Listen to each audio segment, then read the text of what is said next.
part one on how I had to pay my sperm donor $1,000 to get my kid back. So we broke up when my daughter was 3 years old. He cheated. He had a baby with another woman. That's the story for another day. But that's why we broke up when she was 3 years old.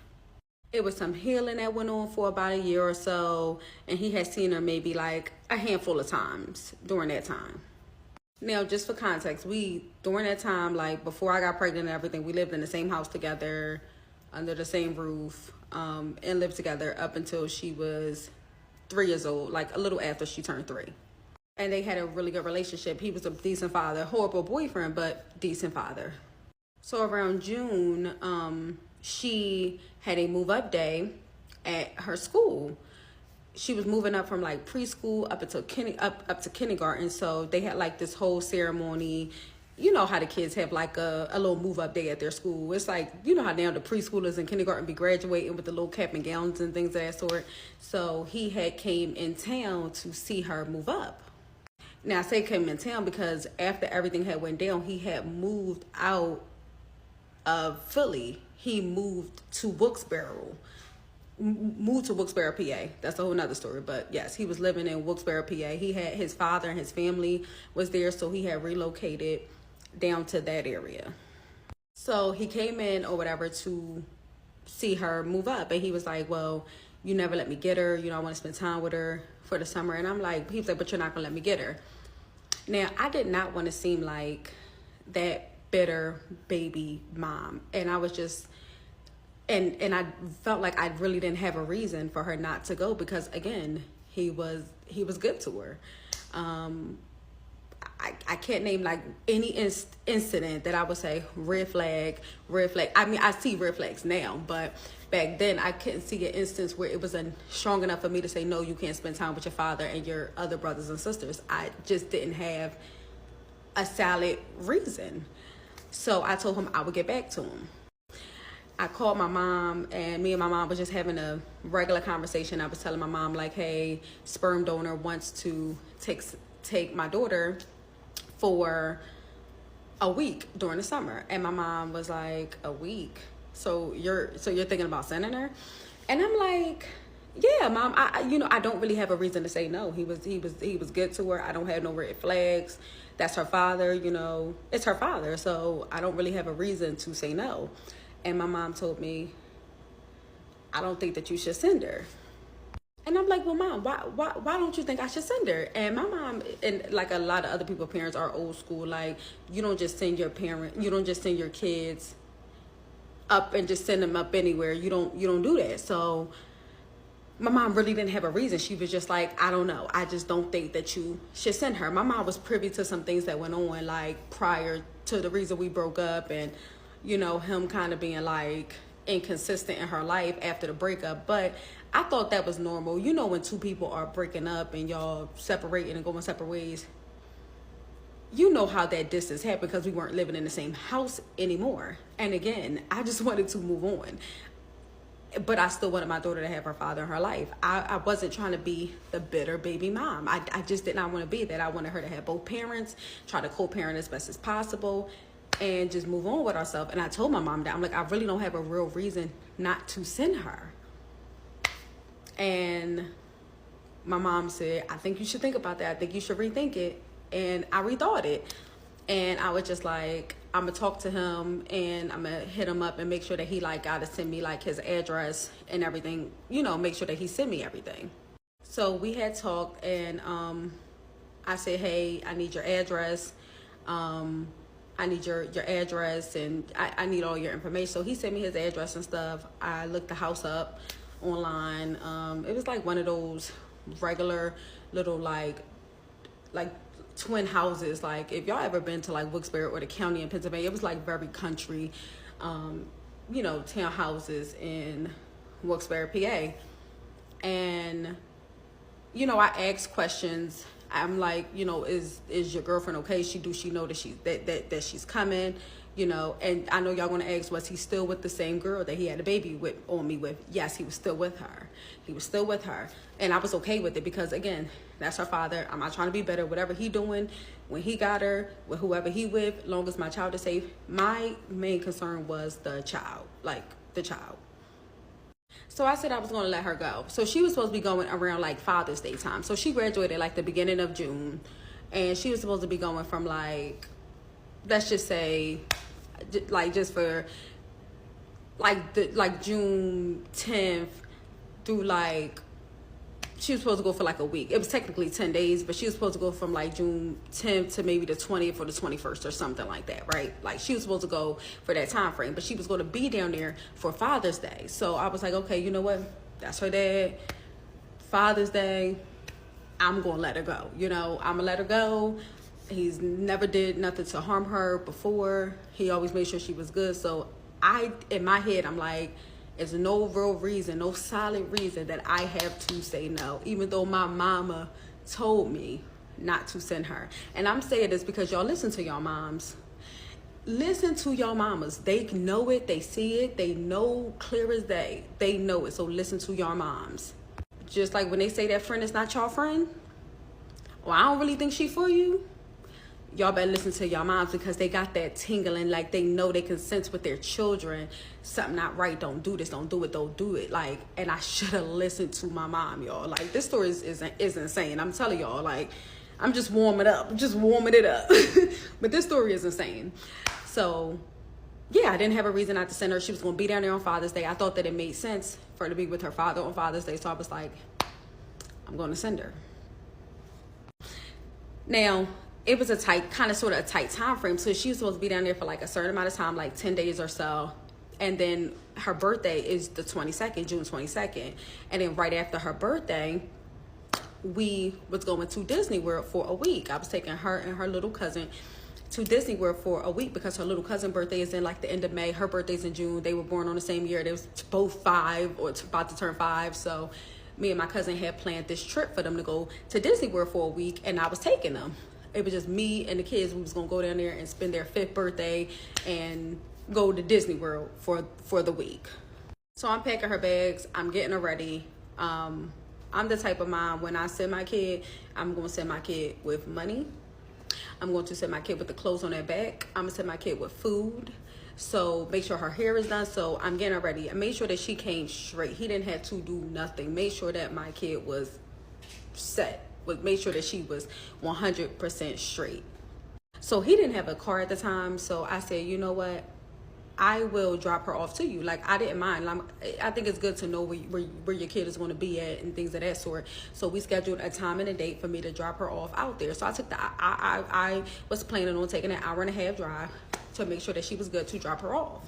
And my mom just kept calling me like all freaking day long, like all day long. My mom was like, she good? Are y'all good? Are you sure? Are you sure? Are you sure? Like, just calling me all day long. And I was just like, yeah, Mom, everything's cool, you know. Again, I don't really have a reason to say no. I don't have a reason to say no.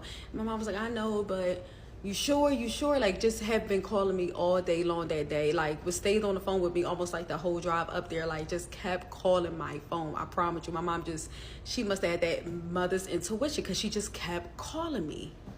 So I'm going to let y'all know how the drop-off and the exchange went on part 2 of how I had to give my sperm donor $1,000 to give me my daughter back.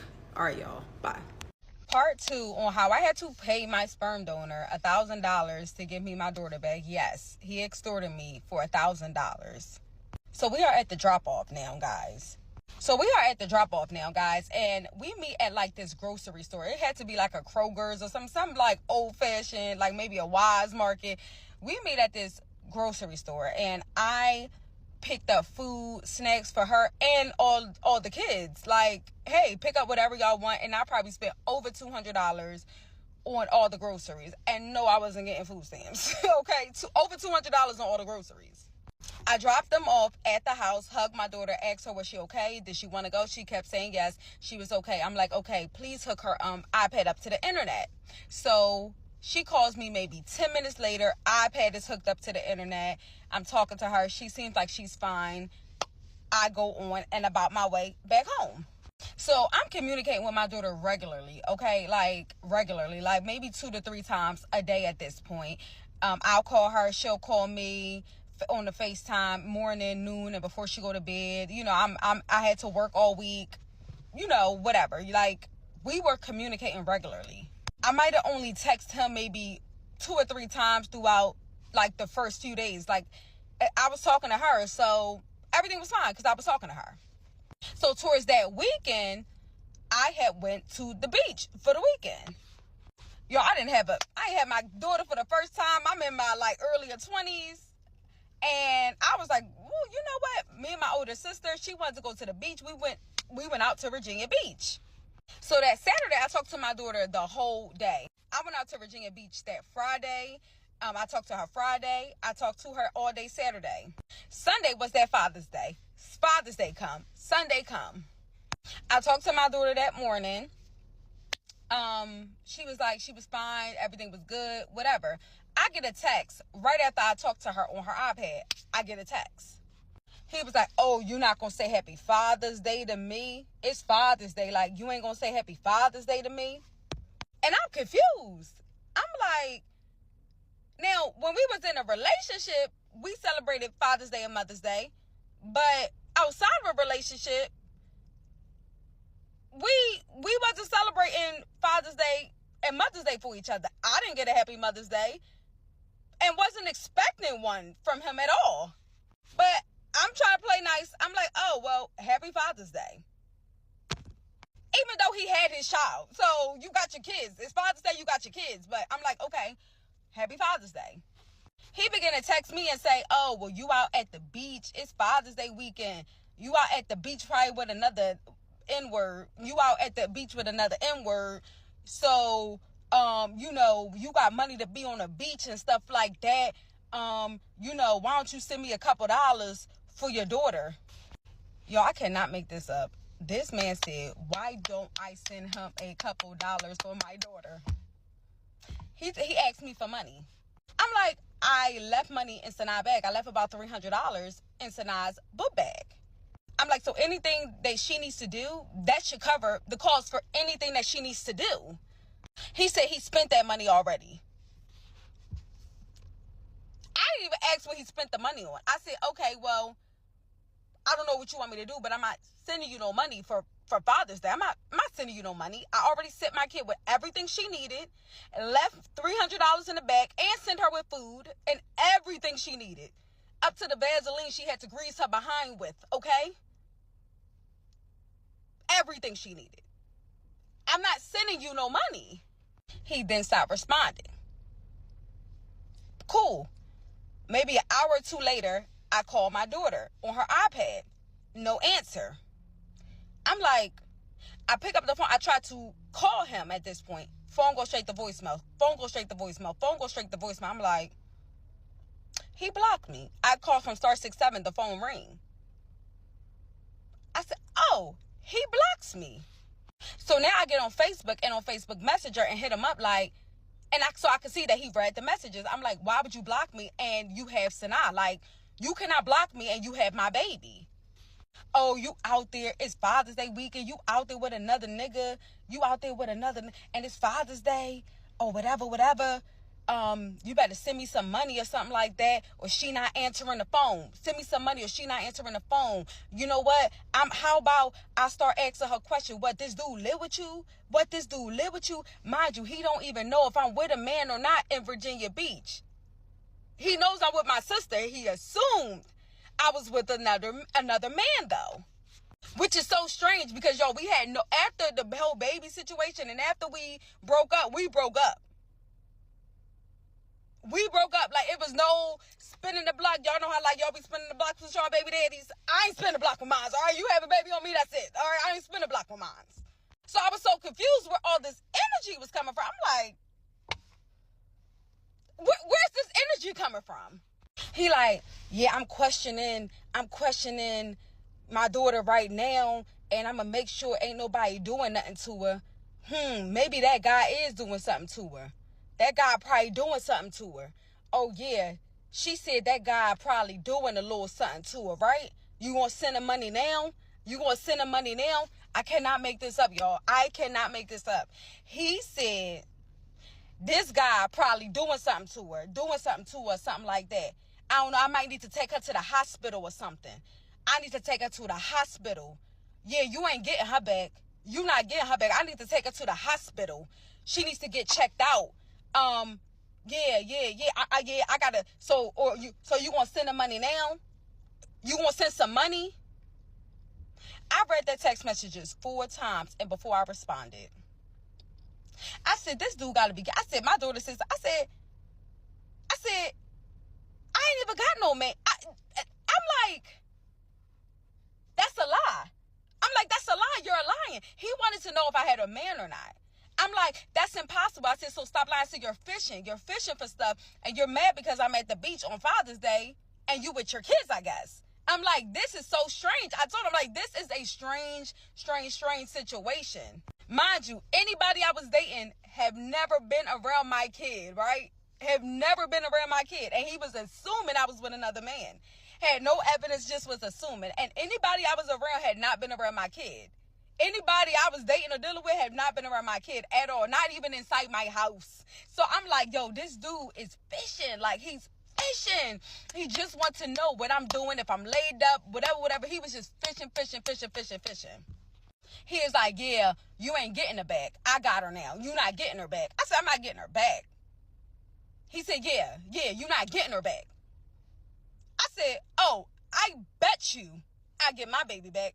I said, I don't care if I said, I'm getting my baby back. And I text straight like this, which was a mistake that I texted. I said, I will kick your front door in and beat you and your baby mom up, and I'm gonna come get my baby. Y'all gonna give me my baby. Y'all playing with the wrong one. Y'all think y'all not gonna give me my baby. Y'all gonna give me my baby. Listen, guns blazing, y'all giving me my baby. And I wrote all that, text all that, okay? Text all that. This man blocks me on Facebook, no communication. So now I am worried. I am so worried. I get back home. I leave, get back home, and I'm calling, texting, trying to get in touch. No answer at all. Like, no answer. I go to work that Monday, and I'm just sitting at my desk. And I'm like in tears. I'm like shaking. I'm nervous at this point because it's been over 24 hours and I did not talk to my baby or him. And I'm like, I do not play with that. Like, I was so scared, like so upset. Like, think about it. I'm the custodial parent. Never went without talking to my baby. I tell my boss I gotta leave. I said, Jeff, my boss name was Jeff at that time. I said, Jeff, I got to go. It's an emergency with my kid. I hop in my car from work and head down to Wilkes-Barre. I'm telling my sister what I'm doing. My sister like, I'm coming to him. I said, no, I'm going to deal with this on my own. I'm going to deal with this on my own. So I hop in my car, drive down in like the middle of it had to be like 10, 11 o'clock on that Monday now, that Father's Day Monday. Father's Day on the Sunday, this was that Monday. Jump in my car at around 11 o'clock and I'm driving and hitting down Wilkes-Barre. And on the next part, I'm going to tell you guys what happened when I arrived down Wilkes-Barre to get my baby. Part 3 on how I had to pay my sperm donor $1,000 to give me my daughter back. Yes, he extorted me for money.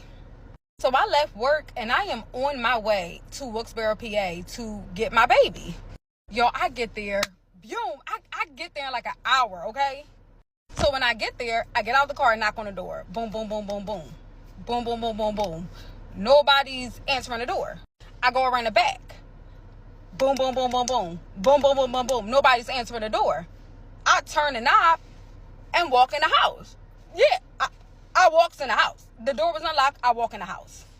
Yo, when I walked in the house, I instantly started crying because the house was so disgusting. The inside of that house, I can't even describe how disgusting it was. It smelled disgusting. It looked like the house was filthy. So I'm walking through the whole house. Nobody's in the house. So I leave out, get back in my car, and I'm just like, they eventually got to come back. So I'm just waiting at the corner of the block in my car. And I'm talking to my sister on the phone. 15 minutes later, I look over and I see about 5 people getting off the bus at the corner of the block. I see the pregnant girlfriend wobbling real big, like she big and pregnant, like about to pop. Wobbling. I see my baby, I see his son, I see their other kid, and I see him. My daughter see me. I yell her name. Sana! And she starts trying to run for Mom. And he grabs her hand. And I'm like, I'm not playing. Give me my baby. Give me my baby. Y'all, 2 to 3 minutes later, about 4 to 5 police officers pull up to the house. He shows the police officers paperwork that he just got. It was a PFA, a protection from abuse, with my daughter's name on it and his name on it. So I'm hysterical, crying, y'all. And this is the part that broke my heart. Like, the police officers was like, hey, ma'am, you have to leave. And I was like, officers, I cannot leave without my kid. Like, I just can't do it. I can't do it. I'm like, look at her, she's crying. And then she was in the window, like you could see her from the window, in the window, crying, like bawling out, banging on the window, like, I want to go with my mom. I want to go with my mom. I was like, and one police officer, they was like, you need to go. The one was like, you need to go. We're going to arrest you. The other police officer was like, no, we're not going to do that to her. Like, stop. Like, she's obviously a mother. Like, obviously the things that this man is saying is not like all the pieces, but they was like, this is a matter for the court. This is not a matter really for the police. And because he got a PFA and they served me with the paperwork for the PFA with your kid name on it and his name on it, you technically can't even take the kid because there's a PFA in place. Y'all, I felt so freaking defeated. So when I made that statement or a Facebook Messenger, like, y'all gonna give me my kid back or ABC 123, when I made that statement, that is why they was able to go down there and grant the PFA. And y'all already know, like, in Philly, it's hard to get a PFA, but when you in these little counties and townships, it's a lot easier. It's a lot easier to go down there and tell them whatever, and they're going to give you whatever you want. So now he had the PFA with my daughter's name on it and his name on it. But that was really hard because if my daughter got a PFA, a stay away order, technically I could not get her back. She could not come with me. So I drive home hysterical. And I just lay on my couch and I'm just in tears, like hysterical. I felt like I failed my child. I felt like I made so many wrong decisions by sending her. I'm calling my mom. She didn't say I told you so, but I know she wanted to, but she didn't. And my mom was so mad because she like, I knew she wanted to just be like, I told you not to send her. I told you not to send her. But she didn't say that. But I could tell my mom was upset, like so mad, like so mad. So now I'm feeling the weight of the world. And this man writes me on Facebook Messenger. He must have unblocked me. He write me on Facebook Messenger like, chill. You gonna get her back. But, we gonna come up with an agreement. I'm like, an agreement, ? What's the agreement? Like, what agreement do we need to make? He like, you gonna give me, $1,000. You owe me money anyway. Man, I'm out here effed up. I'm out here messed up. I ain't got no money. And stuff like that. They took the kids' tax return. That was the kids' taxes. Yeah, I said that was for back child support that you owed. That's why they took your tax return. You haven't paid child support. He like, but that was my kids' money. That was the other kids' money. And they took my taxes. I claimed the kids. That was supposed to get us back on our feet. And they took my tax return. So you owe me money anyway. This is what this man told me. I owe him money because they took his tax return for back child support. So I instantly get on the phone and I start calling lawyers, custody lawyers. But because I had the PFA in place, all the custody attorneys was telling me, like, you need to handle the PFA before we can even start trying to go through custody. Like, let's get the PFA handled. So I called a PFA attorney. I got a PFA attorney and that cost me $750. So I retained the PFA attorney. I told the attorney everything what I think was happening. Like, he was trying to extort me for money. Because at this point, he like, oh, they took my tax return. You owe me money. ABC 123. That was the kids' money. I'm out here messed up. And I'm like, this man really trying to get money from me in order to get me my baby back? Like, this man wanted money from me in order for him to give me my baby back. I send the PFA attorney everything. He like, okay, we gonna take this to the judge. He was like, but I'm telling you, like, he was like, listen, I'm telling you, it's still going to be a fight. Like, this is what the PFA attorney is saying. I called a ton of PFA attorneys, like, and I kind of kept getting the same feedback. Like, this is still going to be a fight. It's still going to be a fight because the allegations that he said on the PFA or whatever, like, it's serious allegations. So, you know, it's going to be a fight. It's going to be a fight. I'm like, so what are you telling me? He's like, yeah, he's extorting you, but it's really hard to prove extortion. Like, he could say whatever. Like, it's just going to be like an ongoing battle. Like, I'm like, well, I want this to end. And the attorney at that time told me, like, just see how much money he want. And I'm like, so you tell me I should pay this man for my... He was like, if you want your baby back in your custody ASAP, then pretty much, like, I should just, like, go with it. Like, this is what the attorney was telling me. So I write sperm donor back and I say, well, what do you want from me? He like, well, you could come get her now if you give me $500. And then you could bring her back. You got to give her back to me. Once we go to the PFA hearing, you can give her back to me. I'll drop all the charges for the PFA, and then you need to send me the other half. Y'all, I cannot make this up. I know y'all probably think like I'm making this up as I go. Y'all, I could not make this up if I tried. I cannot make this up. This is what this man said. Pretty much tried to sell me my baby back for $1,000. I swear to y'all. At this point, I didn't see my baby in over a week. At this point, I seen her. All I could think about is seeing her face and her tears banging on that window. All I could think about is just like the best, just me doing what was best for my child. She was about to turn 5. I had Disney World planned for her. He was trying to make her miss her flight. I gave in, and I sent that man $500, and I went down there and picked her up. He gave her back to me. Gave him the $500. He gave her back. Yo, when I got my kid back, when I'm telling you, she looked horrible. Like, she did not look well taken care of at all. Like, clothes dirty, hair all over the place. Like, looked like she ain't been bathing like as frequently as she should. She just did not look like she was being well taken care of. Because the PFA was still in place, I wasn't really even supposed to have her in my possession. I had to play nice. Now, the PFA court date was like 5 days. Like, it was like coming up like that next week. The PFA court date came kind of fast. So I had to play nice for this 5 days leading up to the court date. Because again, I was not supposed to have her in my custody because it was a PFA in place. So I'm responding back, answering calls, letting her talk to him because I had to. Because again, it was a PFA in place. On the next part, I'm going to let y'all know how the exchange went once we went to court that week after for me to try to get that PFA dropped. I'm going to let y'all know what happened during that court case and court hearing on part 4.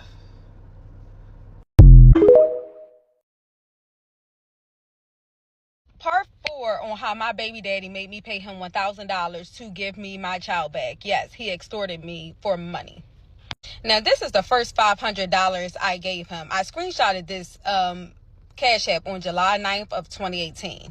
As y'all see, this happened back in 2018. But I sent the actual Cash App on June 20th of 2018. Now, my daughter's birthday is June 22nd.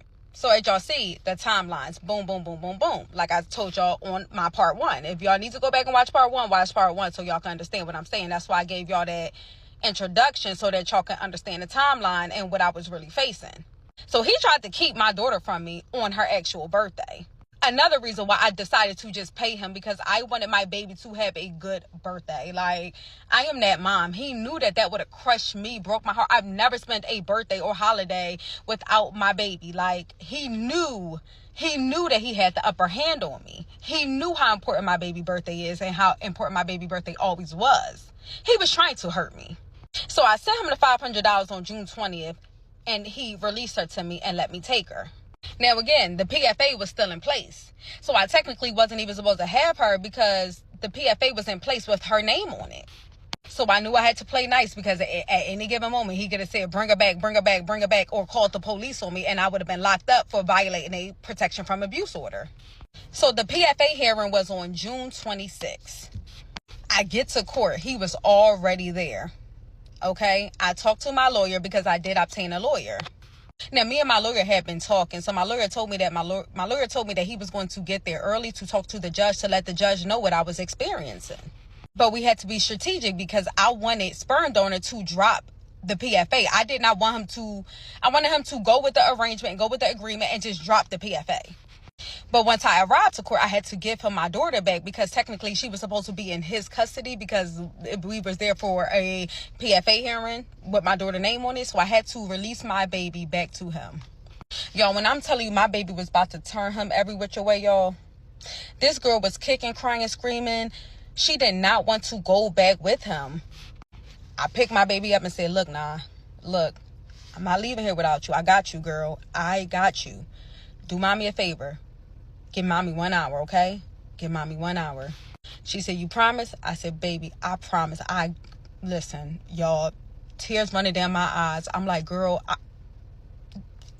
come on now. What's my name? You know I got you. She said, okay. And she went, but she was real reluctant. But she went and she was like, she didn't even want this man touching her, holding her hand. She didn't want him touching her. So I'm talking to my lawyer, and my lawyer told me that he spoke with the judge and let the judge know that I was being extorted. I had the receipts, the folder, the evidence, everything. Like, my lawyer had everything. The judge tell my lawyer that we are there for a PFA hearing. This is a different matter for family court and and that is more of a civil matter. And it is nothing that the judge can do at this current time about that situation because we are there for a PFA hearing. Now, I didn't want to piss this man off, so everything was being done like low key. Like, I'm talking to my lawyer on the side. My lawyer, like, we doing it low key because I wanted him to just drop the PFA. Like, that's all I wanted for him to do was drop this PFA. So he hold her hand and go into that courtroom. We go in front of the judge, and he was like, I want to drop the PFA. The judge was like, you sure you want to drop the PFA? And he was like, being quiet, looking all, yeah, I'm going to drop the PFA. Yeah, I'm going to drop the PFA. So the judge like, okay, cool. Y'all go over to this side. We're going to get the PFA dropped. We're going to get y'all paperwork, and y'all can go about your way. So after this, I tried to grab my daughter's hand. He picks her up. My daughter was trying to like get down. He picks her up and like walks out the courtroom really fast. Because I was not going to give this man the other half of the money. I swear to y'all, I was not going to give this man the other half of the money. He grabbed her and would not release her to me. My baby was crying. It was a whole scene outside the courthouse. Like, everybody's looking. My daughter's crying. Everybody's looking like, she like, get off of me. I want to get down. I want to go with mom. Get. And I'm like, give me my kid. Like, you said. He like, no, man. Nope. This a matter for family court. Nope. You heard what the judge said. This a matter for family court. No, she not going with you. He like, send me the. He doing like this. He like, turn his phone around. Like, send me the money. Like, send me the money. Y'all, I just seen my daughter kicking, screaming, being mad, crying, like, and I done made a promise to her, like, you are not going back with this man. Like, I made a promise to her. So at that point, on June 26th at 9 a.m., right after court, because court was like only like 30 minutes or less, I made the decision to send him the other $500, and I said, force denied bribe, because that's what it was, a bribe. And I took the screenshot on July 9th of 2018. I kept these receipts. Once he got the money, he put her down and let my daughter run to me. I had to then wait for my paperwork. So I had to wait probably like another 30 minutes or so to get my paperwork. This is showing that the protection from abuse order, it was withdrawn. It was dropped. He did this. He withdrew the request. So this is to show you guys proof that he withdrew the request on June 26th. Y'all, I got my paperwork. When I'm telling y'all, I got my paperwork, got in my car, and I text this man. I said, you will never hear or see from me and my child ever again in our life. I said that and hopped on that road. And that man has never heard from me or my child ever again. A few days later, on July 1st, we hopped on a flight and went to Disney World. My daughter spent her 5th birthday in Disney World, and she had a great time. After we got back, it was just on my heart and on my mind so much. I mean, I had my daughter back in my custody, but it was so hard on my heart and so hard on my brain, the fact that the other parent, right, that does not take care of the child, that barely gets and sees the child, has rights over the child, can take the child and use the child as a pawn and weaponize that child against you.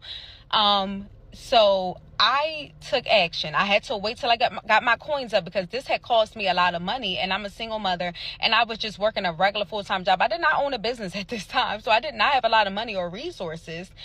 So I got my coins up a little bit, and then I filed for full custody of my daughter. So I'm going to show y'all that. I talked to that same lawyer, called that lawyer office back in August.